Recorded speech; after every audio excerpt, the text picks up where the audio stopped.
G'day, I'm Paul. So, Volkswagen Amarok, we have driven this, we've talked about it, but this one I've been excited for because this is called the TSI452, and that means it has a turbocharged petrol engine under the bonnet here. So I'm really excited to drive this to see what it's like. This is kind of going to be a condensed review. We're going to focus more about the driving because you're going to get all those other highlights in our more detailed Aventura review, which you can watch by clicking up here. Now this is priced at the same price as the V6 diesel, so just under $80,000. This competes with things like the Ford Ranger, Toyota Hilux, Isuzu D-Max, stacks of cars in that segment. There is no cheaper option available with this engine. This engine is only available in the top spec. Today we're going to do a short review on this car, so if you do want to skip ahead to other parts of this review, you can use the time codes on the screen, or if you're on YouTube, you can scroll down and use the chapters below. And don't forget to subscribe and press the bell icon so you can find out every single time we review a silver dual cab ute. Okay, so you've got 8 colours to choose from. All but white is going to set you back $990. So in terms of styling, this 4-cylinder version looks identical to the V6. There really isn't much of a difference there in terms of diesel versus petrol. But I will call out this silver colour actually works much better with this front section. So you remember with the blue Aventura that we reviewed, this section stays that colour and it kind of clashes with a brighter body colour, and it's a bit much, and a lot of feedback that we've had online is that people don't really love that. Whereas here, it actually works much better. You've got that same body color working all the way down the front there, and it kind of looks a bit more resolved. So you have this brushed chrome finish down the front there, big Volkswagen logo, full LED headlights. I'll come around to the side here. Got yourself a set of big old 21-inch alloy wheels. We did discover with the diesel Aventura that do compromise ride quality a little bit with this size of wheel, so we'll see how this feels today. There is a slight weight difference between the V6 and the 4-cylinder in terms of the engine, but outside of that they are pretty much the same. I will point out as well that we actually have a Panamericana here today that we used for a drag race. If you do want to watch that drag race, you can click up here. But I really like the highlights of that. They've ditched all the chrome. Even the interior, in my opinion, looks better in that spec than this one here. So I guess it is just for your taste, but unfortunately, like I said, this engine is only available in Aventura trim. And then same story with the rest of it. We've already covered this in our other review, but chrome sections up the top and on the door handles. You have these sort of plastic covered side steps, which I'm not a huge fan of. Compass over here with a sail plane. Along the side here, you have 4Motion rear disc brakes. Come around to the back with me. And like I said in our last review, I really like the rear here. So LED tail light treatment there. I like this blanked out section, just gives this a really great profile. Another 4Motion badge there. This is where you get the V6 badge in the V6 Aventura. This is badgeless if you go for the 4-cylinder, and that is about it for the design. In terms of your tray, you get a roller cover here. It's an electric roller cover. A push button off to the side. When you do get the top spec here with that roller cover, they changed the spray-in bed liner for this drop-in type.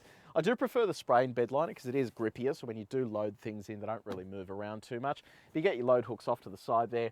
12-volt outlet over here. In terms of your dimensions, it comes in at a load length of just over 1500 mil, load width of just over 1220 mil, and a payload of around 900 kilograms.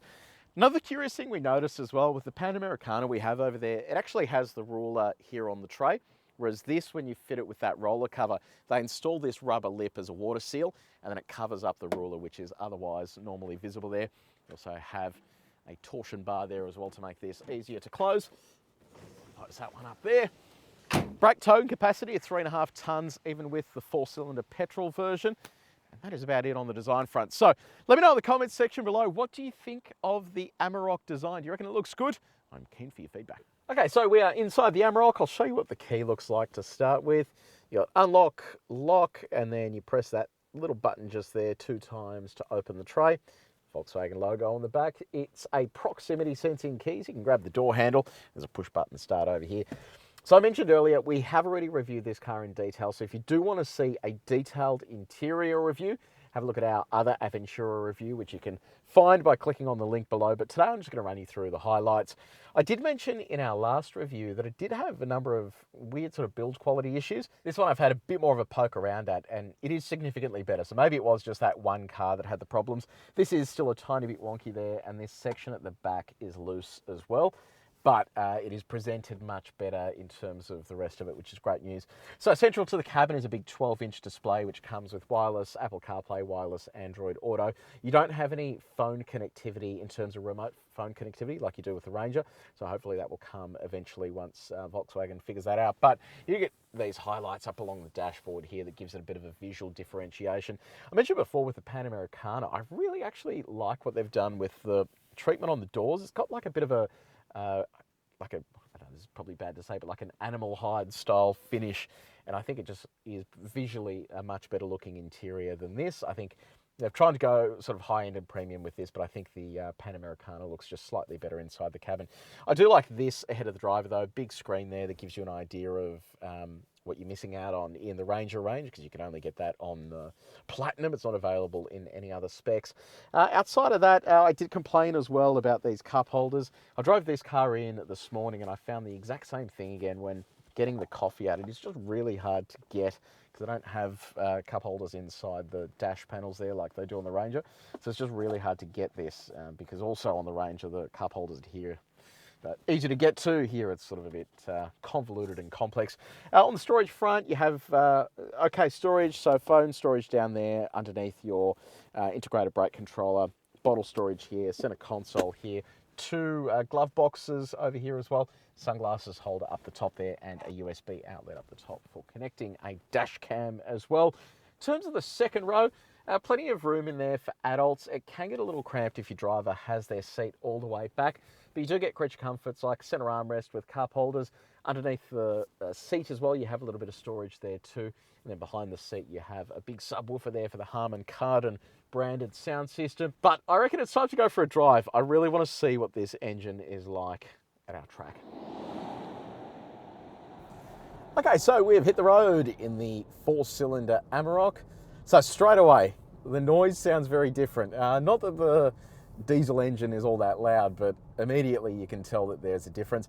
You also notice a difference at low speed. When you take off, it is so responsive. Like the diesel can be a little laggy, especially that V6, but here you just press the throttle and away it goes, and that's before the turbo's even spooled. So it really is quite encouraging that it gets along and moves so quickly off the line. So it is basically an engine that shares parts with the Ford Mustang, the Ford Focus RS.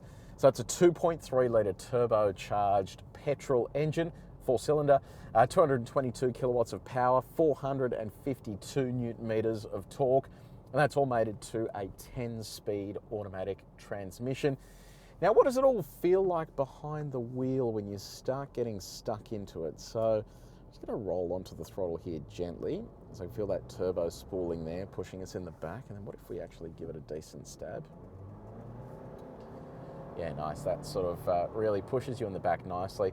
The sound isn't amazing when you get up it. It sort of just sounds a bit just like a sewing machine, really. It doesn't really have much of a noise to it.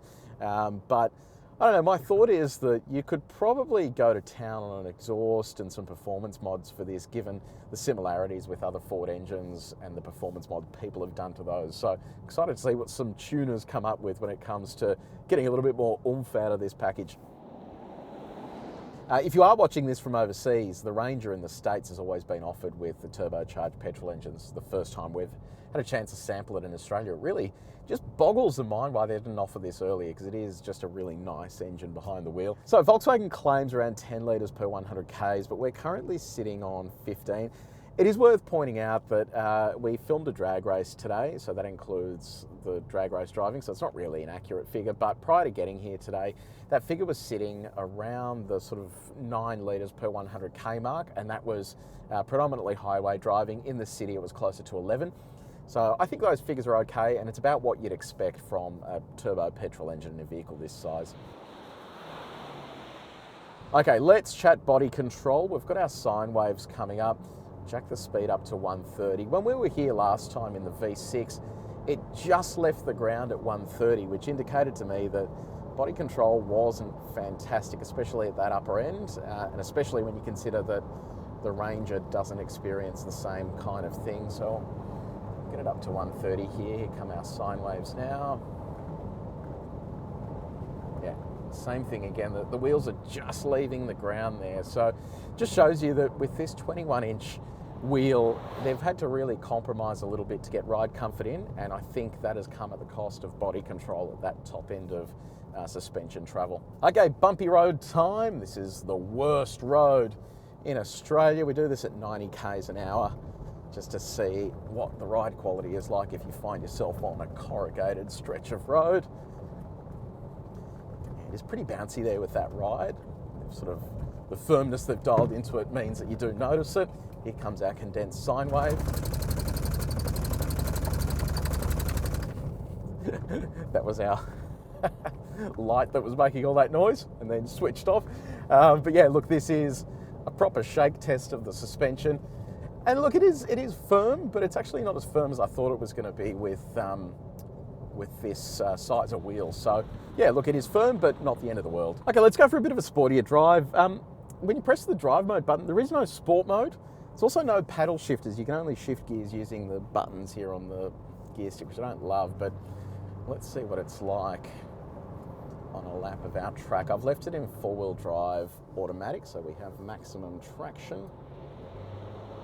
Start through here. That mid-range is fantastic, and it just stays on for such a long time as well. When you're really up it sort of keeps going around. Where the diesel runs out of puff and tries to grab the next gear, this is still very eager to keep going, and I guess it's characteristic of a turbo petrol engine, but it makes this incredibly sporty. I mean, we are absolutely flying around here at the moment, and this really is unexpected and not something that we've had in any other Ranger models. This is really just holding on really nicely, and with that engine, it's just providing a stack of torque that's ready to go. It works really well with this gearbox too. Here comes the back straight, roll onto that. It is still picking up pace. Jeez, very impressed with that. This is like a sports car. This is ridiculous. So yeah, I mean, I would just love to see what someone could come up with if they just went to town on tuning this, pop some sticky tyres on it as well. This is a ripper of an engine and something that we haven't seen in a ute like this before. So yeah, hat off to the Ford/Volkswagen team for putting this together, because it feels fantastic behind the wheel and is really fun and engaging to drive as well. Certainly more so than the rest of the diesel products. Let's talk road noise. Look, it is a little noisy inside the cabin, and I think that does come down to this being on 21s. It means that you are getting a little bit of intrusion in here, especially on coarse chip country roads. It's not terrible, but it is just noticeable when you are driving on those. I'll be keen to see how we go with other variants of Amarok that don't have the 21s on them, and whether they perform a little bit better there in terms of noise that comes into the cabin. Just in terms of your drive modes, so you run this in two-wheel drive high range predominantly. You can then run it in four-wheel drive automatic, which means it can send torque to the front and rear axle regardless of the surface you're on. You don't need to be on an unsealed surface. You then have four-wheel drive high range and four-wheel drive low range as well. You have a rear diff lock that works in two-wheel drive, plus a hill descent control as well. Two-wheel drive high range uses the least amount of fuel, so it is worth keeping that in mind. That is how you're going to keep your fuel level, fuel consumption much lower. Now, just on visibility, I can see clearly down the front of the car there. The wing mirrors are huge, so you can see clearly down the side. Blind spot monitor built into there, and then that reverse camera picks up everything else outside of that. Okay, it's time to do a little bit of performance testing. I'm really curious to see how quickly the four-cylinder Amarok will actually blast through to our 120 k an hour marker, so we can compare it to the V6 diesel. So I'm going to try this in two-wheel drive high range first, and then we'll try it in four-wheel drive automatic. I'll turn traction control off. There is no sport mode though, which I find bizarre. Surely with this engine they could have fitted a sport mode, but anyway, so here we go. Dial up a few revs. Nice and strong off the line. That is nice and quick. All right, so 100. And there's 120. So let's pull up and have a little look here at our numbers. But it felt really strong there off the line and then through to 120 as well. So, okie dokie. So that was 0 to 100 in 7.45 seconds. That's really impressive. And then 80 to 120 in 4.73 seconds as well. So that's actually a really decent number too. So let's go back and try that again in four-wheel drive automatic, see if it's any quicker. Okay, so four-wheel drive automatic this time. I'll line up here, I'll slot this over to 4A. I'll leave traction control off for the moment, dial up a few revs and see if it's any faster. Here we go. That's a little stronger off the line. All right, there's 100. And there's 120. So let's have a look at how that went in comparison. It did feel slightly quicker off the line there, but it didn't really struggle with traction in two-wheel drive either. So let's see if it is any better. So 0 to 100, 7.46 seconds. So it was 0.01 of a second slower. That's so interesting. I'll try that once more just to be on the safe side, but yeah, I'll just turn around and just give it a crack here. We'll just see if it makes any difference. But all right, here we go. So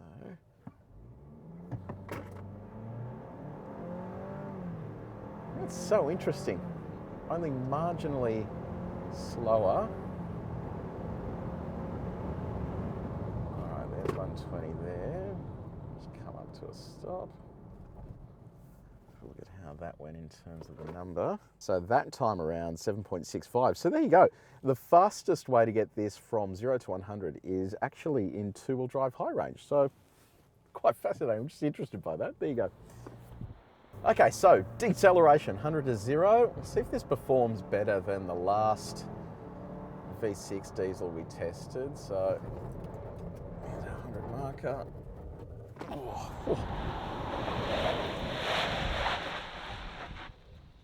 So 100 to 0 came in at 3.02 seconds at 42.84 meters.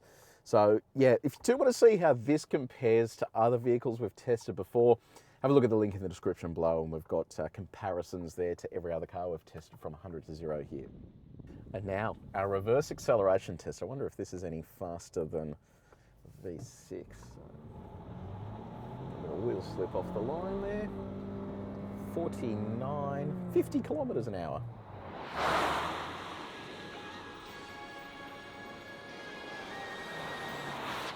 Now, this is what I'm talking about. That engine is sensational. And I don't know, the other Aventura didn't really make sense to me in terms of price. It was 80 grand when the equivalent Ranger was significantly cheaper. This, on the other hand, gives you a unique proposition, and I think if you do want something super sporty, there's tuning potential in there as well. It is so much fun to drive, and it's just an experience you don't get in other diesel utes. And it means you don't have to buy a Raptor with the big wheels and all that sort of stuff. You can still actually use this as a work vehicle. So yeah, I'm keen to actually put this through its paces a little bit more in terms of towing and a bit of off-roading as well. So watch this space. Let me know in the comments section below. What do you reckon about this? Do you reckon the petrol is the sweet spot in the Amarok range? I'm keen for your feedback. If you did enjoy this video, please make sure you like it and you share it with your mates. And if you haven't done so already, subscribe to our channel and press the bell icon. But until next time, drive safely.